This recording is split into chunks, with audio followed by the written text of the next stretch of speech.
So I wanted to make a video on race realism, the problem with the race realists. Now, it should be noted that I was converted by race realists. I was a libertarian, and at the time I was watching all types of videos because I was so conflicted about race. And as you can tell by the way that I speak, it's had an enormous impact on me. I've quite literally adopted some of Ryan's mannerisms, which is kind of sad, but I digress. Now, the race realist crowd has kind of shrunk, has kind of become irrelevant, has kind of stopped making videos, and of course, stopped engaging in debates, mostly because people didn't really end up listening to them even though what they were saying was true. As one article states, there was a lot of hope among race realists that once they blew the lid off of this well-kept secret, that the whole dirty operation would be exposed and white nationalism would soar to the forefront. Now, what actually ended up happening is that nobody cared. People just said that they were racist and didn't really look into the data themselves, and they went on their merry way. That's what happened. As it turns out, people don't really care about lies from the 20th century. They don't care, folks. They don't care. From my own personal experience, the most positive reactions that I've gotten were, oh, that's really neat. Oh, very, very cool. So, why is this? Why did this happen? And what could we do instead? How could we take the race realist position and move forward with it in a more effective way? Well, I'm going to argue that unfortunately, guys, we have to drop the data, we have to drop the primary sources. It doesn't work. People are not convinced, they are not recruited by data or evidence. It doesn't work.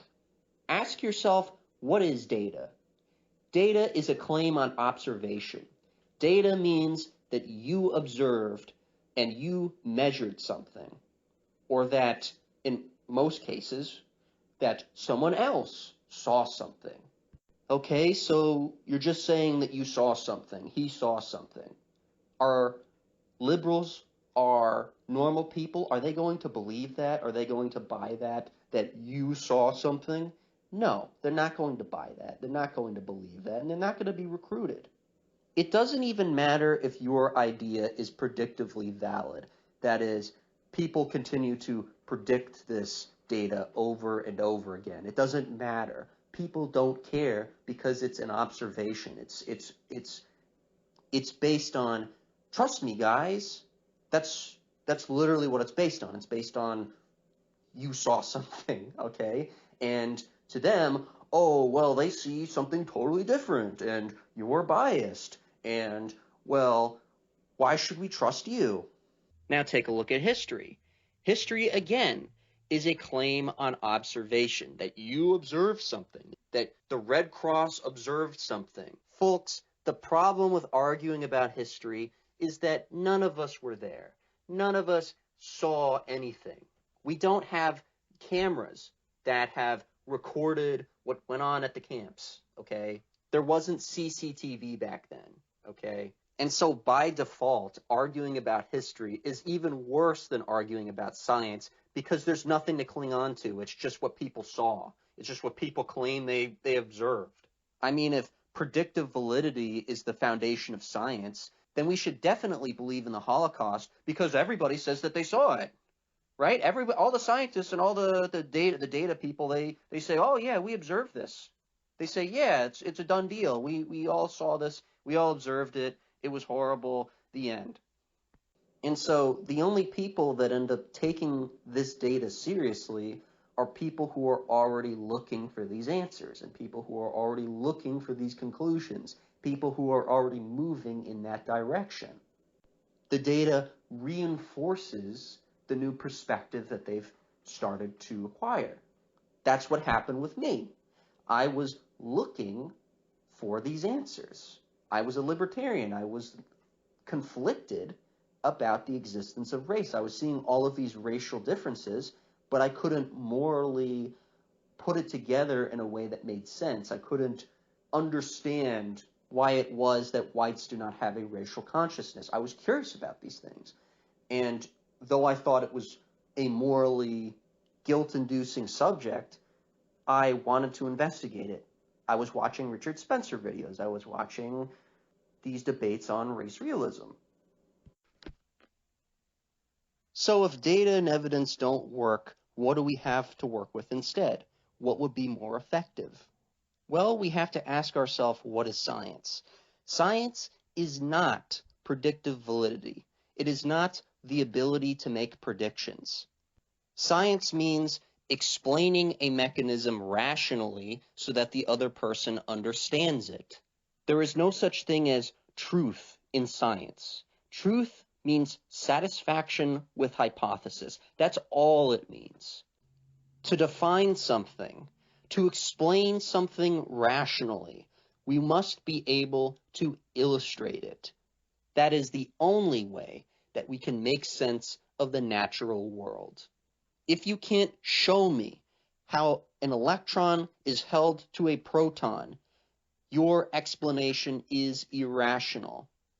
And if you're going to tell me that it's an abstract field that causes this to happen, your explanation is also irrational because you're reifying a concept as a physical object.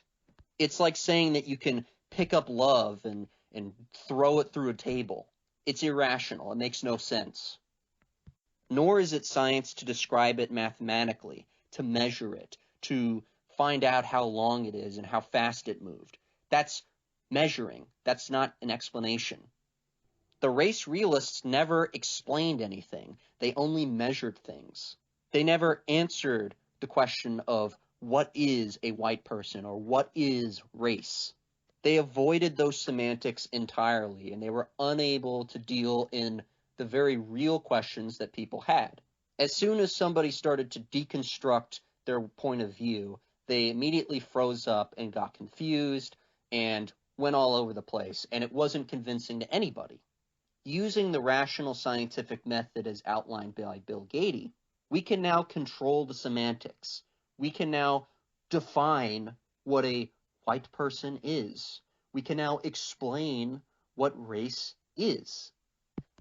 And we can settle once and for all whether or not a white person exists or does not exist. You have to define your terms. You have to use objects if you want to explain something. You can't do physics without an object. An object is that which has shape. A concept is the relation between two objects. In physics, we do not define objects. We point to them. Exist means object plus location. If God wants to exist, God has to have shape and God has to have location. If God does not meet these two requirements, God, by definition, does not exist. A white person has shape. A white person has location. Therefore, a white person exists. By contrast, race is a relationship. Race is not an object. You cannot pick it up and throw it, okay? You cannot bend it. You cannot stretch it. You cannot travel through it. Therefore, race does not exist. So you guys got that? White people exist. Black people exist. Race does not exist. If you can't tell me what a circle is, don't even bother talking about race. And don't give me this bullshit about points on a continuous line. A circle is not just a bunch of locations, okay? Because that's what you're saying. You're saying that a circle is a bunch of locations. You cannot define a circle because a circle is an object. A circle may not exist. It may not have location, but it does have shape. A circle is this. That is why kindergartners are able to tell what a circle or a triangle is. That is how they are able to tell what a tree is. To just say continuum fallacy is a really lazy way to answer the question. And people are not convinced by it. People really want to know what this race stuff is. They're really confused about it. I was confused about it. Just answer the question. Don't just say, oh, it's complicated. Life is complicated. You can't can't put this in the same box or whatever. I mean, that's a bullshit explanation. That doesn't make any sense. A mechanism should make sense, i.e., it can be illustrated. Thank you for listening.